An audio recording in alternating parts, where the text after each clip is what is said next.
তোমরা নির্মমভাবে আহত করেছো। 2018 সালে আমার 5000 সন্তানদেরকে নির্মমভাবে তোমরা ক্ষতবিক্ষত করেছো। প্রতিটি ফোঁটা রক্তের জন্য জবাবদিহিতার কাঠগড়ায় তোমাদেরকে দাঁড়াতে হবে।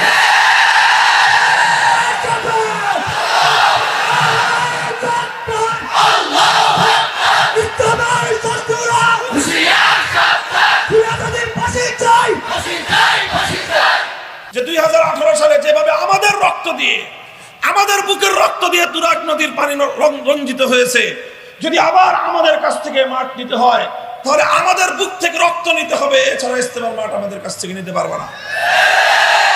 ওনার বক্তব্যটা অত্যন্ত পরিষ্কার ছিল যে আমরা মার খাবো কিন্তু আমরা আঘাত করব না, আমরা আঘাত সহ্য করব, আঘাত করব না, আমরা জুলুম সহ্য করব, জুলুম করব না। এই যে আমাদের কথা ছিল, গত রাতে তারা সেটাকে অক্ষরে অক্ষরে বাস্তবায়িত করেছে। আমি ভেবে কুল পাই না, এত নৃশংসতা নিয়ে, এত বর্বরতা নিয়ে, এত ভয়াবহ জিঘাংসা নিয়ে কিভাবে তারা দাওয়াত এবং তাবলীগের মতো একটা কাজ করে। ভাই 50,000 লোক, কত হাজার? ওখানে বিপরীত দিকে লোক ছিল 4-5 হাজার, তাও ঘুমন্ত। আচ্ছা বলেন 50,000 লোক ঢুকছে, আচ্ছা জোর করে ঢুকলা, লোকগুলোকে মারার দরকারটা ছিল কি তোমাদের? বলেন বলেন কোন দরকার ছিল? তারা তো এমনি ঢুকে গেছে, ঢুকে গেছে তারা। এই 5,000 লোক অধিকাংশই তারা এই অবস্থা দেখে দায়িত্বশীল জিম্মাদারগণ বললেন, সংঘাতে জড়াবে না, যে যার মতো সরে পড়ো। আমাদের সাথীরা সব সরে পড়েছে। অল্প কিছু সাথী যেখানে যাদেরকে পাওয়া গেছে তাদেরকে এমন নির্মম ভাবে তাদেরকে আঘাতের পর আঘাত করেছে যে 4 জন সাথী শাহাদাত বরণ করেছে। কতটা বর্বরতা, কতটা নির্মমতা তারা প্রদর্শন করেছে। এই দৃশ্য দেখার পর এখন মনের মধ্যে বিশ্বাস জন্মেছে আমার যে আসলে এরা নিজেদের এজেন্ডায় কাজ করতেছে না, অন্য কোন শক্তি যারা বাংলাদেশ এবং ইসলামকে বিপন্ন করতে চায় তারা এদের সাথে যুক্ত হয়ে অথবা এদেরকে দিয়ে তারা দেশ এবং ইসলামের বিরুদ্ধে একটা যুদ্ধ চাপায়া দিতে চাচ্ছে। 7 বছর আমরা করতে পারি নাই, এই বছর যে কোনো মূল্যে টঙ্গী মাঠে আমরা ইজতেমা করব। এই দাবিটা নিয়ে যখন তারা মাঠে নামলো, ইচ্ছা ছিল আলেমদের যে এই সকল বিষয়গুলো সব একসাথে সেটেল হবে ইজতেমার পরে মার্চ এপ্রিল মাসে। সরকারও বলেছে সবাই আমরা সেইভাবেই প্রস্তুত। হঠাৎ করে তারা এখন এই দাবি উঠালো যে কিছুদিনের জন্য মাঠ আমাদেরকে দিতে হবে।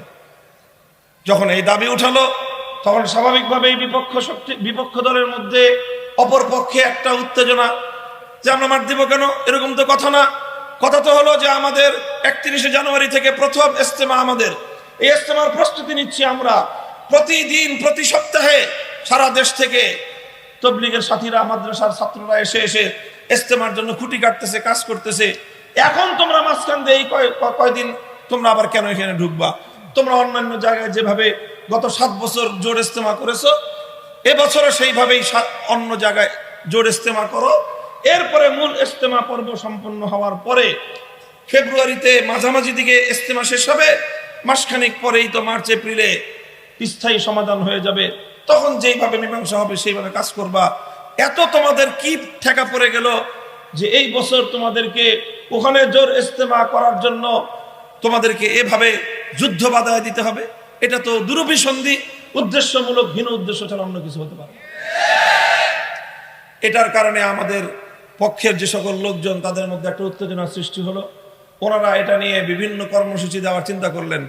আমি তাদের সকলকে নিবৃত্ত করলাম যে দাঁড়ান, আপনারা অন্য কোনো কাজ, অন্য কোনো পথে যেন না, আমরা আলোচনার মাধ্যমে সমস্যার সমাধান করি। আমি নিজে ব্যক্তিগতভাবে উদ্যোগ নিলাম এবং সাতপন্থীদের, ওনাদের যারা দায়িত্বশীল তাদের সঙ্গে যোগাযোগ করলাম। নিজে অগ্রসর হয়ে তাদের সঙ্গে যোগাযোগ করে তাদের সঙ্গে বসলাম। তাদের কাছে গিয়ে, তাদের বাড়িতে গিয়ে তাদের সঙ্গে বসলাম।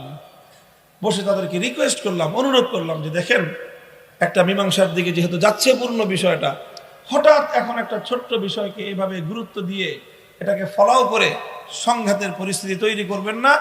তাহলে দেখা যাবে যে আসলে সবকিছু নিয়ে একটা ঝামেলা লাগবে। আর এপ্রিল মাস পর্যন্ত যে একটা স্থায়ী সমাধান হওয়ার কথা, সেই সমাধানটা বিপন্ন হয়ে যাবে। আপনারা করেন না, রিকোয়েস্ট করলাম, অনুরোধ করলাম, আন্তরিক পরিবেশে তাদের সঙ্গে কথাবার্তা হলো। তারা সিদ্ধান্ত দিলেন না, বললেন যে আমাদের মুরব্বীদের সাথে আলোচনা করে সিদ্ধান্ত নিতে হবে। ঠিক আছে, যান মুরব্বীদের সঙ্গে আলোচনা করেন। এরপরে তাদের পক্ষ থেকে নানাভাবে যে বার্তা পেলাম আমরা, যে কোনো মূল্যে তারা এখানে জোর ইস্তেমা করবেই। শুধু তাই নয়, মীমাংসিত ইস্যু যেগুলো, সেই ইস্যুগুলোতেও 7 বছর যেইভাবে চলে আসছে, এ বছরের ইস্তেমাটা অন্তত সেভাবে চলার পরে স্থায়ী সমাধান হবে, এটা সিদ্ধান্ত হয়ে গেছে। সেই বিষয়ে একটার পরে একটা তারা বলতেছে যে এই বছরের ইস্তেমাতেই এটা করতে হবে, এটা করতে হবে, এটা না করলে আমরা এই করে ফেলবো, সেই করে ফেলবো।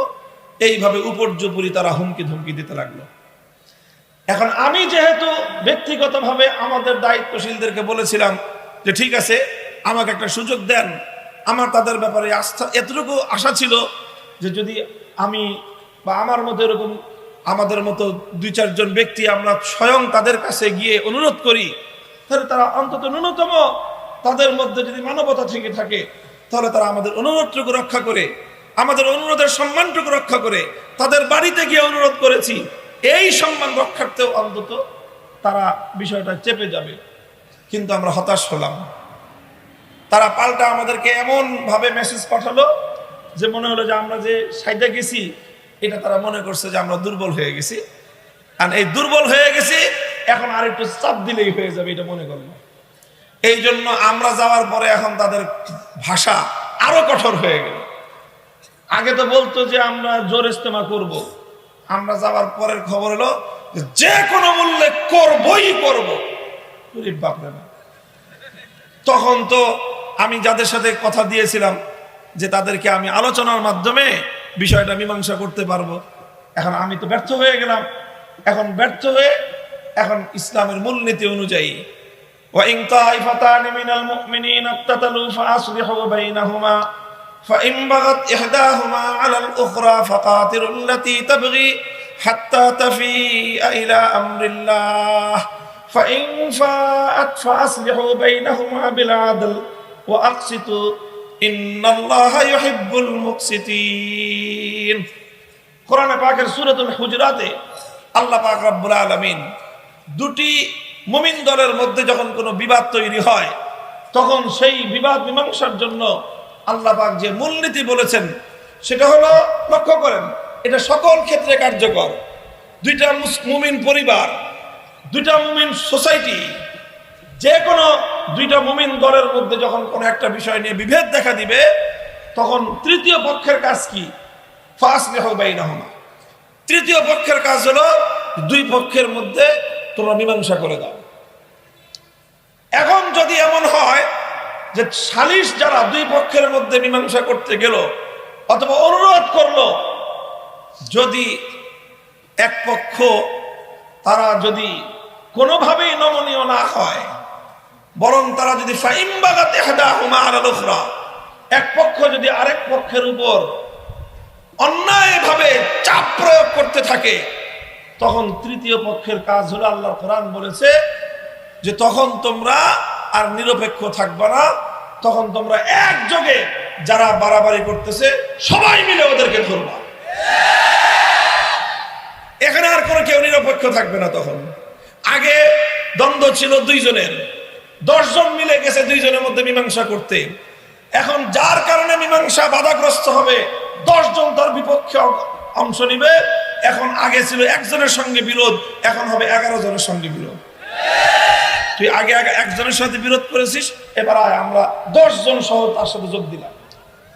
এই মূলনীতির আলোকে যখন তারা এই বিষয়টাকে এভাবেই অমানবিক ভাবে আমাদেরকে শূন্য হাতে ফিরিয়ে দিল, তখন আমরা আমাদের দায়িত্বের জায়গা থেকে, আমার অঙ্গীকারের প্রেক্ষিতে তখন বললাম যে ঠিক আছে, তোমরা যেহেতু গায়ের জোরে দখল করতে চাও, আমরাও বললাম যে ইজতেমার মাঠে যেহেতু আমরা সিদ্ধান্তের আলোকে আছি, আমরা আছি, আমরা থাকবো। কেউ যদি পারে তাহলে আমাদেরকে দেখে উৎখাত করুক। আমাদের সেই দিনের বক্তব্যে আমার কথা এতটুকুই ছিল। আমার অন্যান্য সাথীরা বলেছে, মাওলানা আমানুল হক সাহেব স্পষ্ট ভাষায় একটা কথা বলেছেন যে 2018 সালে যেভাবে আমাদের রক্ত দিয়ে, আমাদের বুকের রক্ত দিয়ে তুরাগ নদীর পানি রঞ্জিত হয়েছে, যদি আবার আমাদের কাছ থেকে মাঠ নিতে হয় তাহলে আমাদের বুক থেকে রক্ত নিতে হবে, এছাড়া ইস্তেমার মাঠ আমাদের কাছ থেকে নিতে পারবো না। ওনার বক্তব্যটা অত্যন্ত পরিষ্কার ছিল যে আমরা মার খাবো কিন্তু আমরা আঘাত করব না, আমরা আঘাত সহ্য করব, আঘাত করব না, আমরা জুলুম সহ্য করব, জুলুম করব না।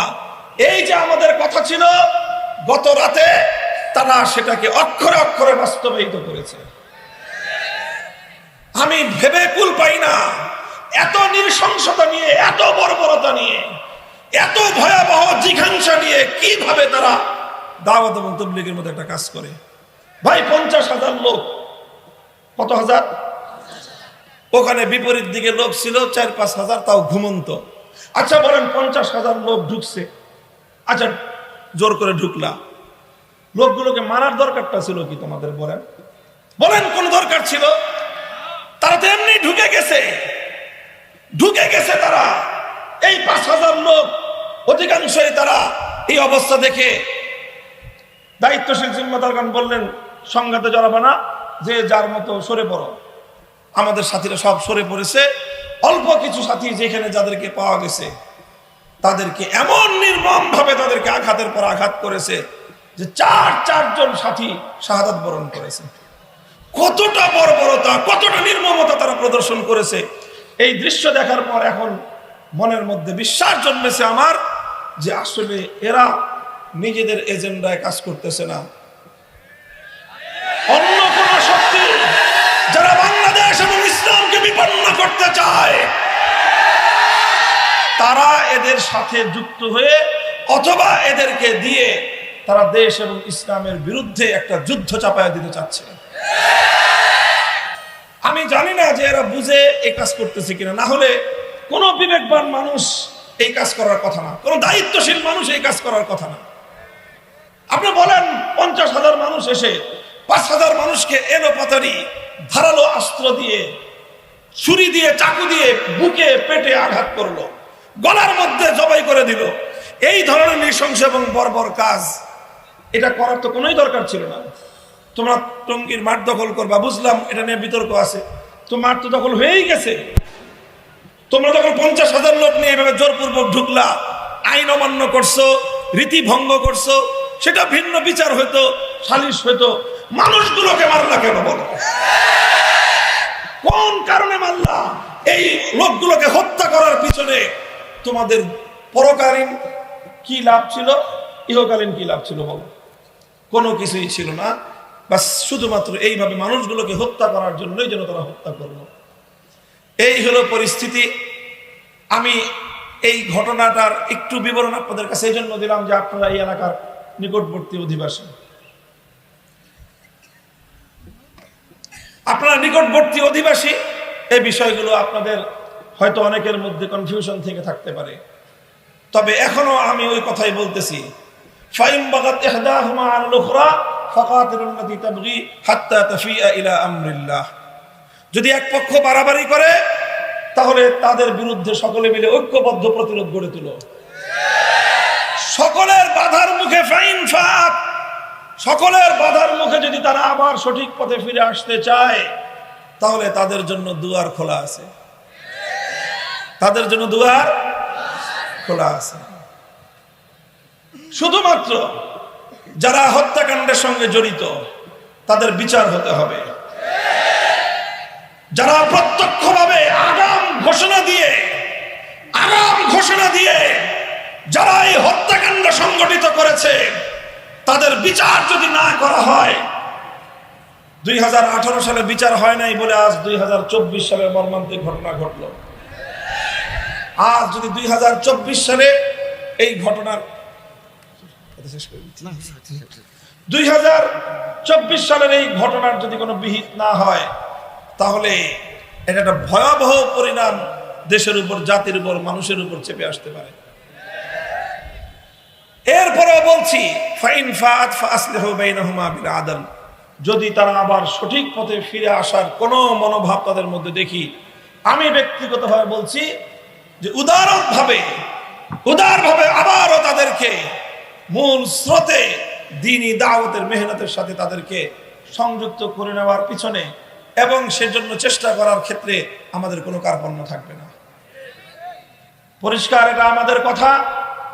কাজেই তারা যেই কাজটা করেছে, এই কাজের মাধ্যমে যেই ভয়াবহ এক জঘন্য অপরাধ তাদের দ্বারা সংগঠিত হয়েছে, এর দ্বারা সবচেয়ে বড় যেই মেসেজটা দিবালোকের ন্যায় পরিষ্কার হয়ে গেছে, সেটা হলো এই: অন্তত বাংলাদেশের সাতপন্থীদের মধ্যে একজন বিবেকবান দায়িত্বশীল নাই। Not a single person. একজন ব্যক্তিও যদি থাকতো, গতকালকের রাতের এই ঘটনা তারা ঘটাতে পারে না। গতকালকের এই ঘটনার কোনো যৌক্তিক বিশ্লেষণ নাই, দুনিয়ার দিক থেকেও নাই, আখিরাতের দিক থেকেও নাই, সাতপন্থী হিসাবেও নাই, ওলামাপন্থী হিসাবেও নাই। যেই ঘটনা তোমরা ঘটাইলা, এই ঘটনার কারণে আগে তো তোমরা জোর করার জন্য একটা দেন দরবার করার সুযোগ পাচ্ছিলা, ইজতেমা করার একটা দেন দরবার করার সুযোগ পাচ্ছিলা।